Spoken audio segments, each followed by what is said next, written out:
नमस्ते दोस्तों, मैं हूं पूर्णिमा और मेरे चैनल में आपका बहुत बहुत स्वागत है। आज मैं आपके सामने एक और स्टोरी लेकर आई हूं जो है पीर बाबा की। जी हाँ, पीर बाबा के बारे में भी सभी जानते होंगे।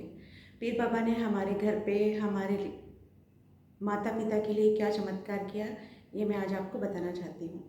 ये बात है उन दिनों की जब मैं बहुत छोटी थी और हम लोग 4 बहनें हैं। तो सबसे बड़ी मैं ही हूँ, उसके बाद मेरी 3 सिस्टर और हैं, उसके बाद मेरा भाई है।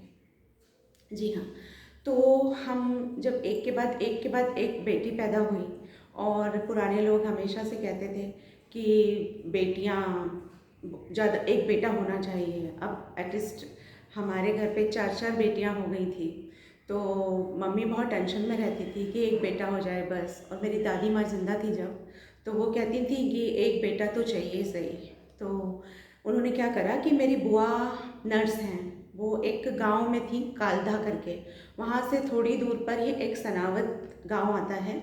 और उस सनावत के अंदर एक बहुत ऊपर ऊंची टेकरी पर एक दरगाह है, पीर बाबा की मज़ार है और बहुत फेमस है। वहाँ के लोग बहुत मानते हैं, लेकिन हमें नहीं पता था और हम तो छोटे थे।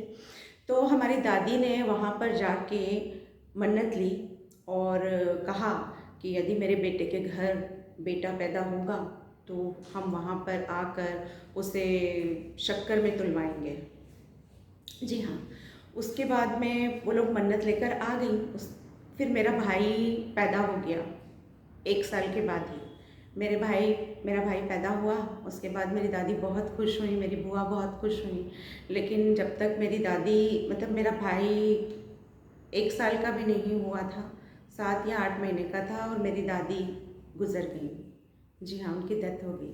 उसके बाद में अब बुआ पर जिम्मेदारी थी, वो अनमैरिड है और हमको बहुत प्यार करती हैं, हमारा बहुत ख्याल रखती हैं। तो उन्होंने कहा कि मेरे मम्मी को कि भाभी मैं करूँगी वो जो मन्नत माँ अधूरी छोड़ कर गई है। तो एक दिन उन्होंने मेरे डैडी को और मेरी मम्मी को कहा कि आप लोग आ जाइए। तो मेरे डैडी, उनके एक फ्रेंड है मोमेडियन, उनको भी मेरे डैडी ने कहा कि चलते हैं। तो उस समय क्या हुआ था कि हमारे घर पर जो मेरे छोटे चाचा हैं, उनकी वाइफ को बेटा पैदा हुआ था और 1.25 महीना नहीं हुआ था। और इन लोगों ने इतना माइंड में रखा नहीं कि कुछ गड़बड़ हो सकती है, छुआछूत हो सकती है, बहुत पाक साफ रहना पड़ता है पीर बाबा की वहाँ जाने के लिए।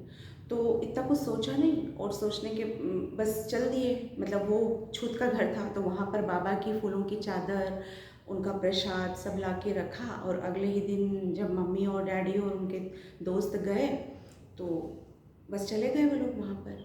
तो वहाँ पर पहुँचे और पहुँचकर उन्होंने देखा कि बहुत, वहाँ पर भी 250 समथिंग सीढ़ी है, लेकिन अब ऐसा नहीं है। अब वहाँ पर गाड़ी जा सकती है ऊपर तक, बिल्कुल मज़ार के बाहर तक बहुत बड़ी लोकेशन कर दी है उन्होंने। और वहाँ पे आप अपनी कारों से, कोई सी भी गाड़ी से आप जा सकते हैं। लेकिन पहले ऐसा नहीं था, पहले बस वो सीढ़ी का ही रास्ता था। आज से 20-25 साल पहले तो सीढ़ी से ही जा सकते थे। तो वहाँ पर गए, वहाँ पर जाकर देखा कि मम्मी, डैडी ने कहा कि मैं आगे जाता हूँ, सब लोग गांव से आए होंगे, कुछ मेरी बुआ गांव के लोगों को भी लेकर आई थी अपने साथ में। तो मेरे डैडी आगे थे और मेरी मम्मा मेरे भाई को लेकर पीछे थी। मेरा भाई छोटा ही था और मेरे डैडी के दोस्त पीछे थे।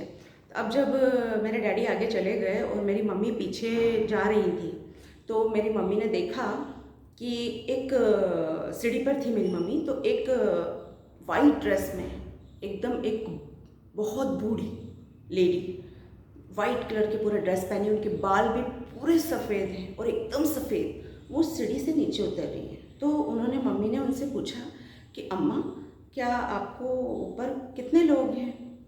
तो उन्होंने मेरी मम्मी को एकदम से घूर कर देखा और मुंह फेरा और चली गई।